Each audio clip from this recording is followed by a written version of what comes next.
je suis super contente de tourner. En fait, je me rends compte que ça m'avait énormément manqué. Parce que moi, je suis une pipelette. Et comme voilà, j'ai envie de parler et que je parle avec des humains, ils ont tendance à me couper la parole. Alors que là, avec vous, je parle. Il n'y a personne qui me coupe la parole. Bon, vous pouvez mettre pause. Mais j'espère que vous ne faites pas ça. Parce que sinon, ça voudrait dire que même vous, vous en avez marre. Et j'espère pas. Non. Mais enfin bref, aujourd'hui, on se retrouve dans une toute nouvelle vidéo. C'est une vidéo qui est partie 2. Parce que tout simplement, j'avais fait une partie 1. Mais je ne savais pas que j'allais faire une partie 2. Mais en fait, la partie 2 m'a été demandée. Donc, je me suis dit que, allez, Joyce, on va faire une partie 2. Et donc, cette vidéo va parler de la confiance en soi.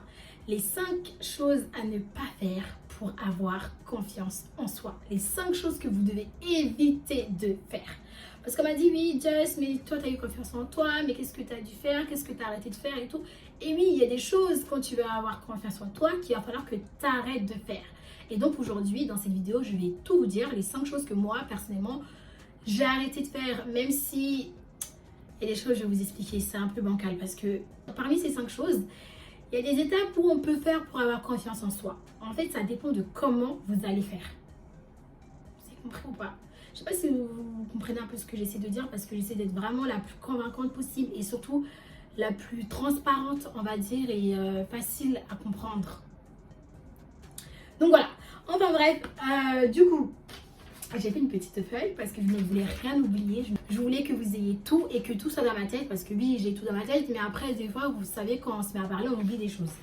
Donc pour commencer, la première chose que vous devez absolument arrêter, mais la toute première à ne surtout pas faire, c'est de vous comparer. Ça, c'est une chose qu'on fait tous.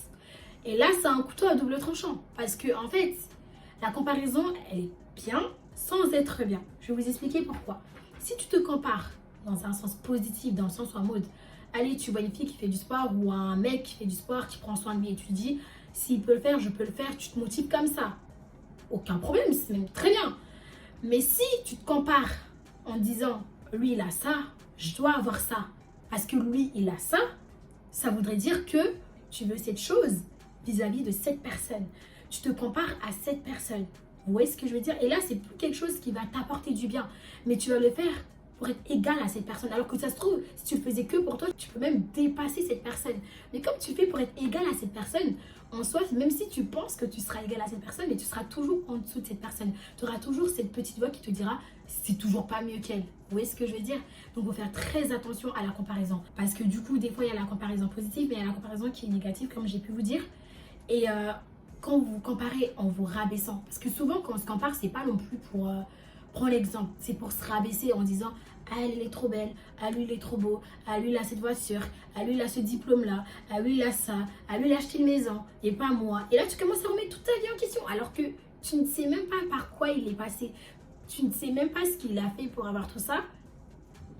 Donc te compare pas et on est tous différents, on avance tous à notre rythme, on est tous... comment dire ça? On est tous uniques. Voilà, on est tous uniques. Et donc, chaque personne a sa destinée, chaque personne a son truc et chaque personne avance à son rythme. Il est important que tu puisses intégrer ça au quotidien dans ta vie. Et ça t'aidera vraiment à 30%. Passons aux deuxième chose à ne pas faire. Il ne faut surtout pas se sous-estimer. Alors ça, c'est hyper important. L'estime de soi et le fait de se sous-estimer, c'est hyper important parce qu'en fait, quand vous faites quelque chose et que tu pars déjà en te disant je ne vais pas y arriver, c'est sûr que tu ne vas pas y arriver, c'est sûr.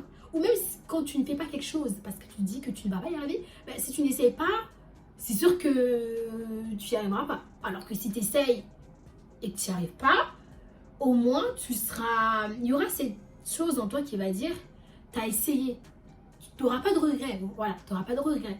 Alors que si tu n'essayes pas, tu resteras là, tu diras, ça se trouve, si j'avais essayé, j'aurais pu.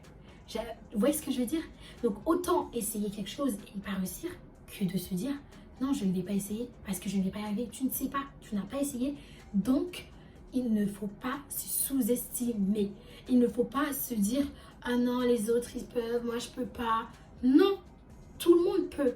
Après, oui, il y a des choses, si par exemple une personne elle a acheté une maison et que toi pour l'instant tu n'as pas les moyens financiers pour aller acheter une maison, tu ne dois pas te dire que je peux acheter une maison et tu ne vas pas débarquer pour aller acheter une maison. De toute façon, je pense que le banquier ou peu importe où tu vas y aller, ils vont dire non, Mais c'est pour dire qu'en gros, il y a des choses, il faut savoir faire la part des choses et s'adapter aussi aux situations. Si c'est juste aller à l'école, avoir un diplôme ou faire du sport, etc., tout le monde peut faire ça. Il suffit de toi et de ta motivation. Mais il ne faut surtout pas se sous-estimer face à l'autre, face à des situations, peu importe, te sous-estime vraiment pas. Voici mon deuxième conseil. La troisième chose à ne pas faire, c'est de ne pas rester à ne rien faire. Après un échec ou après, peu importe, mais de surtout avoir l'esprit occupé. Plus tu vas avoir l'esprit occupé, moins tu vas penser à ouais, à ça qui va pas. Ou même que voilà, eux ils avancent et pas moi. En fait, si les gens ils avancent, c'est parce que les gens ils bossent. Ça veut dire si toi tu vas avancer, il faut que tu bosses. C'est très simple, vraiment très très simple. Tu te lèves, tu vas travailler, tu fais du sport, tu t'organises. Si ça t'aide d'avoir un planning pour pouvoir organiser tes journées, eh ben fais-le. Peu importe comment tu vas t'y prendre, mais il faut être occupé. Je ne dis pas qu'il faut toujours être occupé. Non, à des moments, oui, c'est bien de se poser, de se reposer, de réfléchir à ses projets, peu importe. Mais en gros, faut avoir des objectifs. Il faut avoir des objectifs à atteindre, sinon tu vas rester là, tu vas glander, tu auras l'impression que tout le monde bouge, et pas toi, mais c'est parce que tu glandes. Clairement, c'est juste ça en fait. Vous voyez ce que je veux dire? Sur ça, il est important de vraiment se fixer des objectifs à atteindre. Deuxième point dans ce paragraphe-là, si c'est après un échec, par exemple, je sais pas, tu voulais passer un diplôme, tu l'as pas eu, et que tu dis ah mais je l'ai pas eu, du coup je le repasse pas, j'ai pas envie, ou même le permis par exemple, un exemple tout simple, moi avec mon permis j'ai tellement galéré, et ben avec le permis, je vous dirais clairement de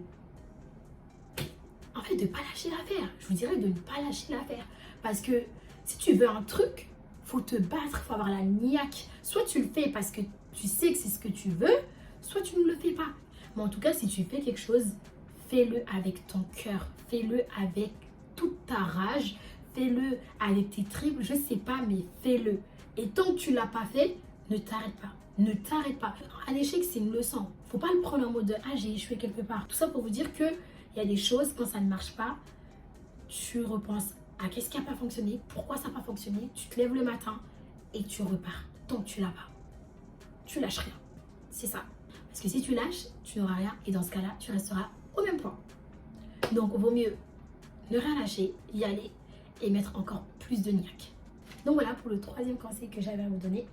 Le quatrième, c'est ne surtout pas écouter l'avis des autres. C'est-à-dire, nuance, parce que là aussi, c'est un couteau à double tranchant. Si c'est un conseil qui est bienveillant envers toi, envers ton projet, envers ta personne, envers ton couple, envers ton travail, envers ton comportement, enfin bref, si c'est un conseil qui est bienveillant, bien sûr tu vas le prendre. Tu vas pas te dire oh non, je le prends pas parce que ça vient des autres. Non.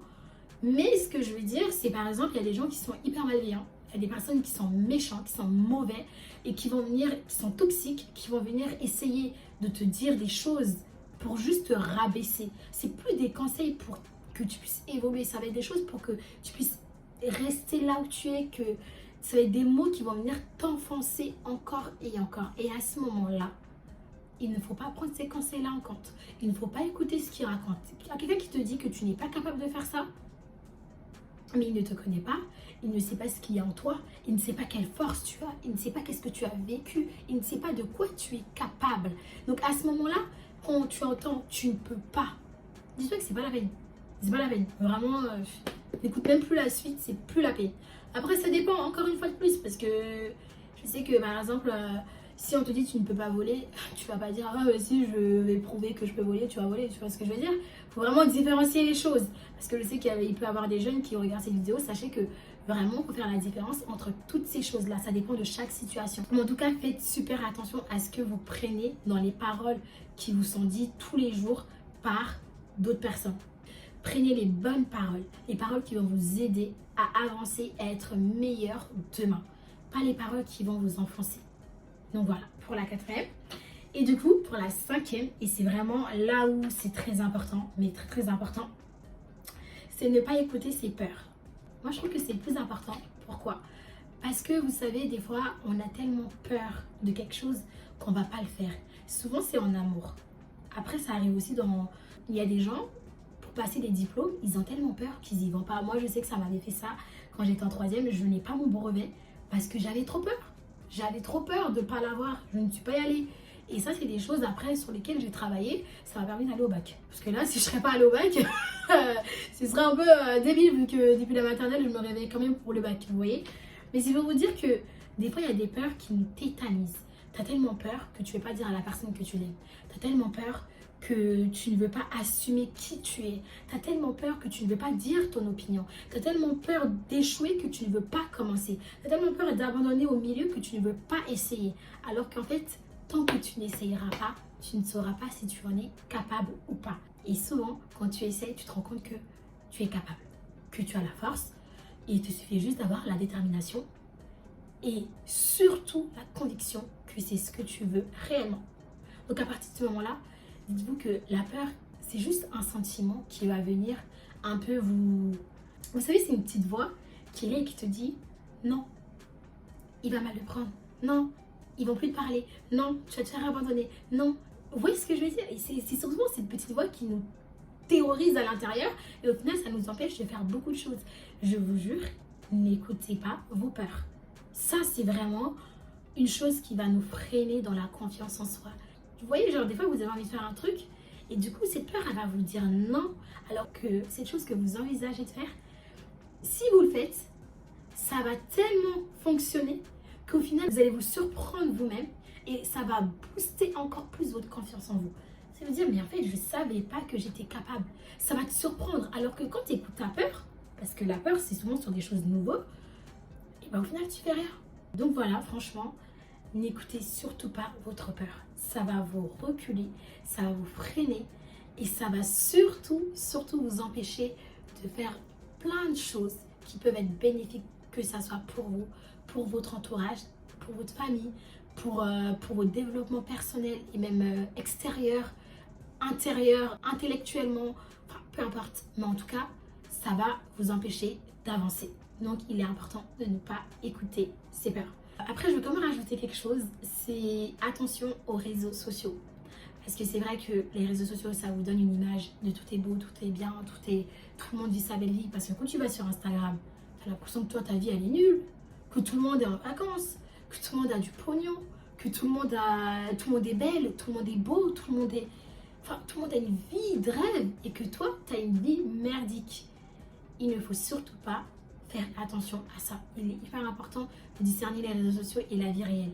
Ça aussi, c'est une chose qui va vous aider. Ça rentre dans la comparaison, mais je voulais vraiment souligner ce petit point-là parce que plus le temps passe et plus on vit que des réseaux sociaux, on est juste affecté par ça.